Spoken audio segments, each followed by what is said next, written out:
கலந்து கொண்டு சிறப்பித்துக் கொண்டிருக்கக்கூடிய மாண்புமிகு அமைச்சர் பெருமக்கள்,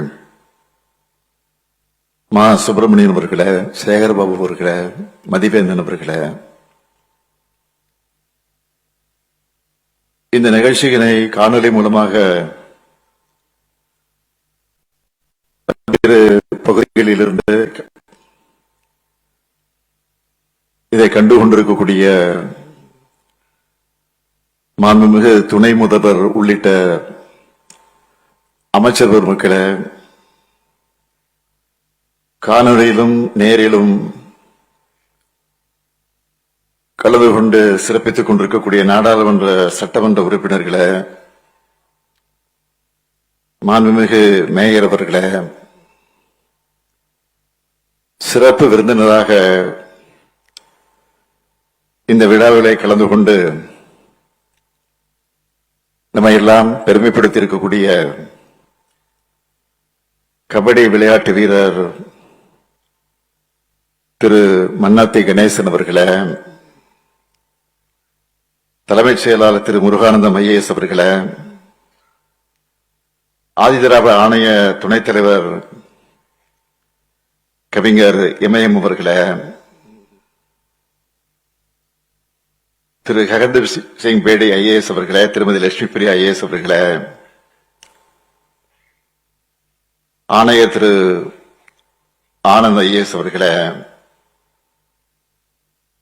மேலாண்மை இயக்குநர்கள் திரு கந்தசாமி ஐஏஎஸ் அவர்களே, திருமதி சஜீவினா ஐஏஎஸ் அவர்களே, இயக்குநர் திரு அண்ணாதுரை அவர்களே, தாட்கோ தலைவர் திரு இளையராஜா அவர்களே,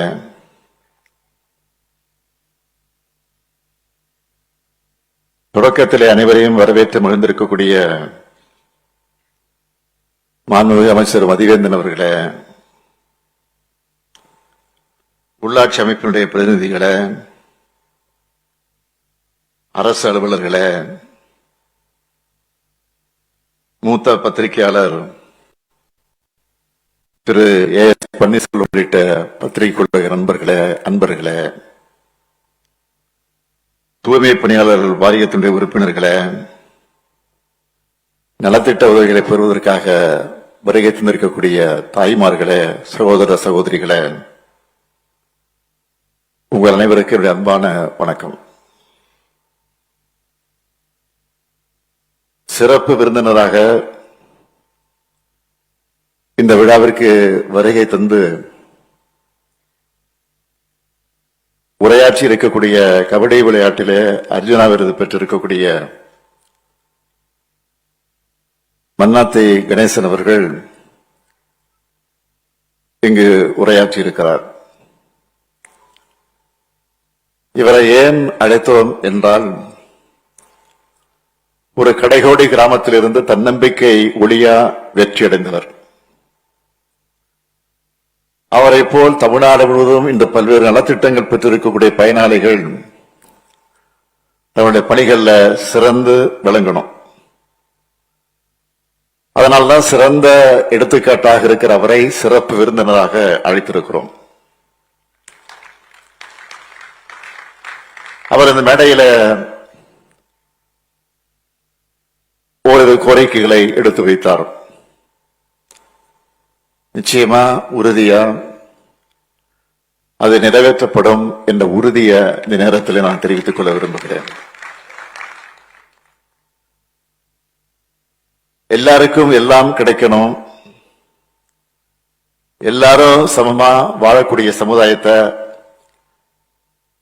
சமத்துவ சமுதாயமாக அமையணும். இதுதான் நம்முடைய லட்சியம். ஆட்சி பொறுப்பு என்பது நம்முடைய லட்சியங்களை திட்டங்கள் மூலமா வென்று எடுப்பதற்கான வழி. அதனாலதான் திராவிட முன்னேற்ற கழக ஆட்சி அமையும் போதெல்லாம் சமூக திட்டங்கள் பலவற்றை செயல்படுத்தி விளிம்பு நிலையில் இருக்கிற மக்களையும் முன்னேற்றி அவங்களை முன்னுக்கு கொண்டு வரும். வாய்ப்புகள் மறுக்கப்பட்டவங்களுக்கு வாய்ப்புகளை உருவாக்கி கொடுக்கறதோட அவங்க மேலிருந்து வர்றதுக்கு துணை நிற்கிறோம். அந்த வகையில இன்றைய நாள் சிறப்புமிக்க நாளாக அமைஞ்சிருக்கு. நம்முடைய திராவிட மாடல் அரசுல வரலாற்றில் இல்லாத அளவுக்கு ஆதி திராவிடர் மற்றும் பழங்குடியினர் மேம்பாட்டுக்காக ஏராளமான திட்டங்களை செயல்படுத்திக் கொண்டிருக்கிறோம். நம்முடைய திட்டங்கள் மற்றும் முன்னெடுப்புகள் பற்றி முக்கியமானவற்றை மட்டும் நான் சொல்லணும்னா, ஆதி திராவிடர் மற்றும் பழங்குடியினர் மேம்பாடு செயல் திட்ட சட்டம் 2024 நிறைவேற்றி அனைவரையும் உள்ளடக்கிய வளர்ச்சிக்கான சட்டப்பூர்வ உறுதியை உருவாக்கி இருக்கிறோம். இந்த திட்டத்தால் ஆதி திராவிடர் மற்றும் பழங்குடியினருக்கான வளர்ச்சி திட்டங்களுக்காக நிதிகள் விகிதாச்சாரப்படி கட்டாயம் ஒதுக்கப்பட்டு சரியா பயன்படுத்தப்படுவது உறுதி செய்யப்படுது. 2021 முதல் 2025 வரைக்கும் ஆதி திராவிடர் துணை திட்டத்துக்கு 87,664 கோடி ரூபாயும், பழங்குடியினர் துணை திட்டத்துக்கு 8,078 கோடி ரூபாயும் நிதி ஒதுக்கி இருக்கும். ஒரு சமூகம் முன்னேறணும்னா அதுக்கு கல்விதான் அடிப்படை. அதனாலதான் பல்வேறு திட்டங்கள் மூலமா கல்வியிலே கவனம் செலுத்திக்கிட்டு இருக்கிறோம். ஆதி திராவிடர் மற்றும் பழங்குடியினர் நலத்துறையின் கீழே இயங்கக்கூடிய பள்ளிகள்ல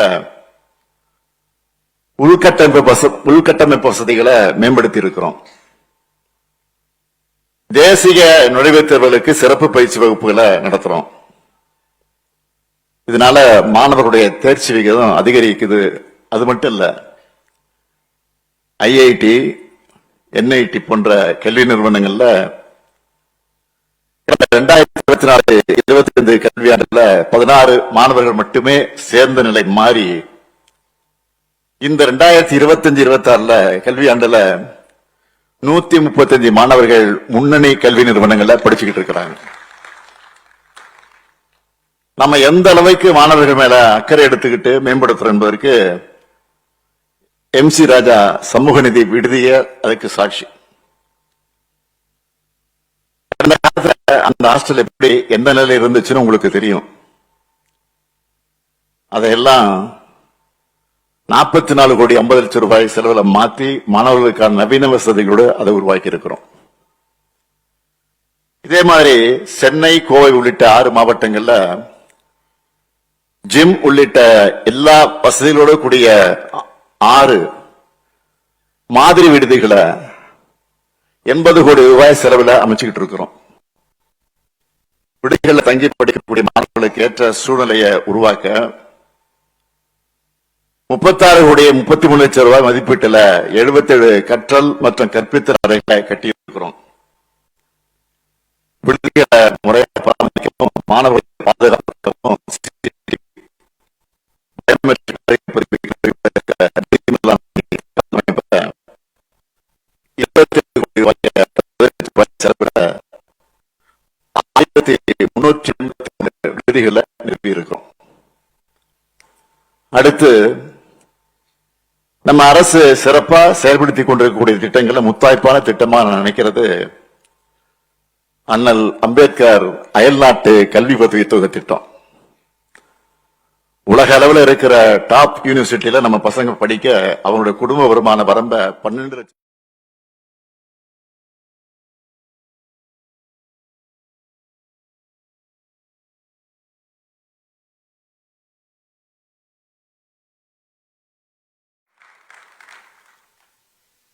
ஆக்ஸ்போர்ட், எடின்பரோ உள்ளிட்ட வெளிநாட்டு பல்கலைக்கழகங்களை படிச்சுட்டு இருக்கிறாங்க. இந்த மாணவர்களுக்காக 162 கோடி 54 லட்சம் ரூபாய் உதவித்தொகை வழங்கி இருக்கிறோம். அது மட்டும் இல்ல, அடுத்ததா இன்னும் 42 மாணவர்கள் இந்த திட்டத்தின் கீழே உயர்கல்வி படிக்க போறாங்க.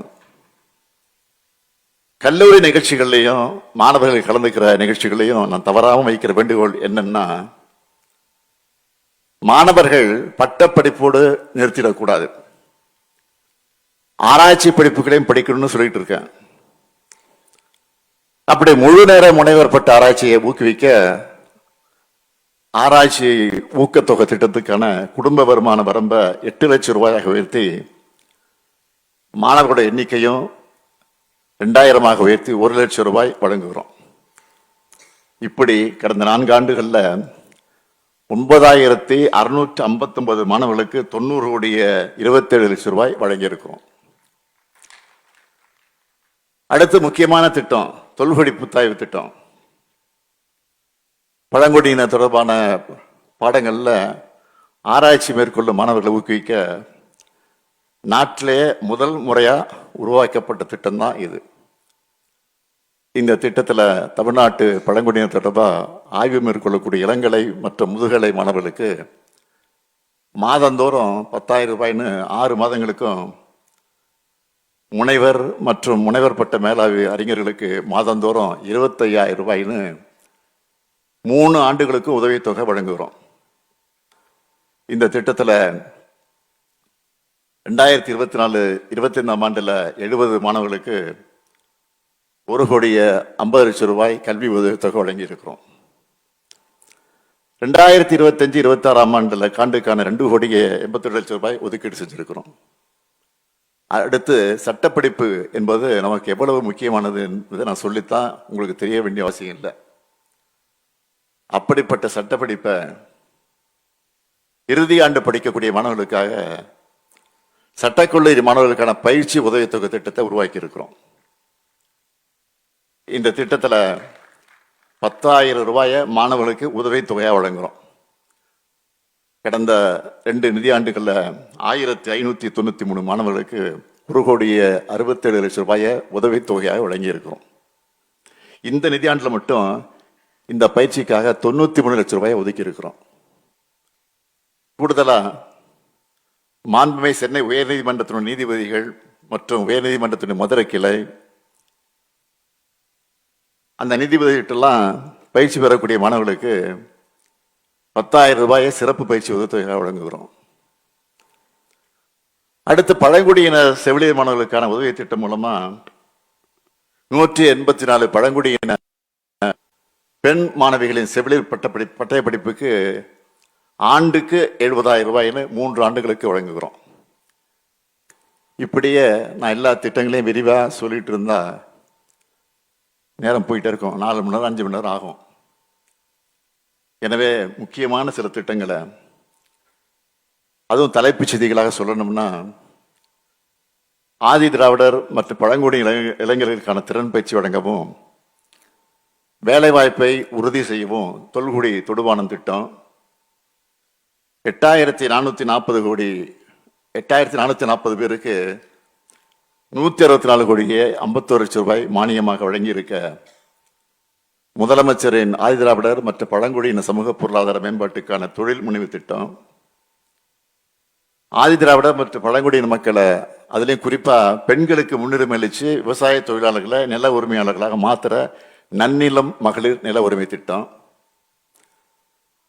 கடந்த 5 ஆண்டுகள்ல 3,03,703 இலவச வீட்டுமனை பட்டாக்கள் வழங்கப்பட்டிருக்கு. வழங்கின பட்டாக்கள் வரன்முறைப்படுத்தப்பட்டிருக்கு. தொழில் முனைவர்களை வளர்த்தெடுக்க தமிழ்நாடு பீட் எக்ஸ்போ நடத்துறோம். ஆதி கலைக்கோவில், கலை இலக்கிய சங்கமம், அயோத்தியதாசர் குடியிருப்பு மேம்பாட்டு திட்டம்.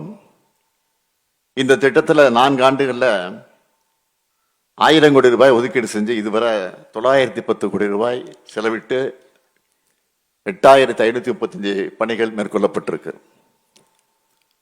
தொல்குடி வேளாண் மேலாண்மை திட்டம், விரிவான தூய்மை பணியாளர் நலத்திட்டம் செயல்படுத்தப்பட்டு வருது. வேறு தொழிலுக்கு மாறக்கூடிய விரும்பக்கூடியவர்களுக்கு மானியம், வீடில்லா தூய்மை பணியாளர்களுக்கு 2,000 வீடுகளும் பல திட்டங்களை 2,000 வீடுகள்னு பல திட்டங்களை நம்ம செயல்பாட்டில் இருக்கு. சமூக நல்லிணக்க திட்டத்தில் சாதி பாகுபாடற்ற மானியங்களை பயன்படுத்தி அந்த மயானங்களை கொண்டிருக்கக்கூடிய கிராமங்களுக்கு 10 லட்சம் ரூபாய் பரிசு. சாதி பாகுபாடற்ற ஊராட்சிகளுக்கு சமூக நல்லிணக்க ஊராட்சி விருது 1 கோடி ரூபாய் வளர்ச்சி நிதியும் வழங்கி இருக்கிறோம்.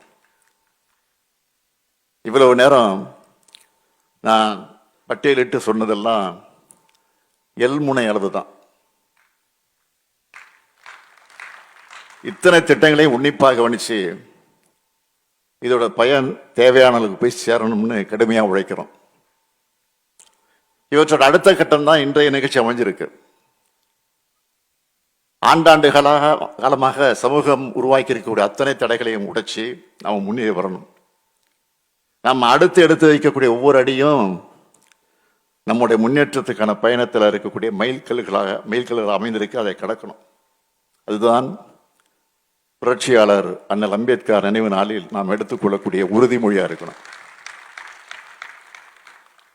அந்த இலக்கை அடைய நமது திராவிட மாடல் அரசும் இந்த முத்துவேல் கருணாநிதி ஸ்டாலினும் என்றும் துணையாக இருப்போம். புரட்சியாளர் அம்பேத்கர், தந்தை பெரியார், பேரறிஞர் அண்ணா, தலைவர் கலைஞர் கனவு கண்ட ஆதிக்கமற்ற சமுதாயத்தை அமைத்தே தீருவோம். நன்றி, வணக்கம்.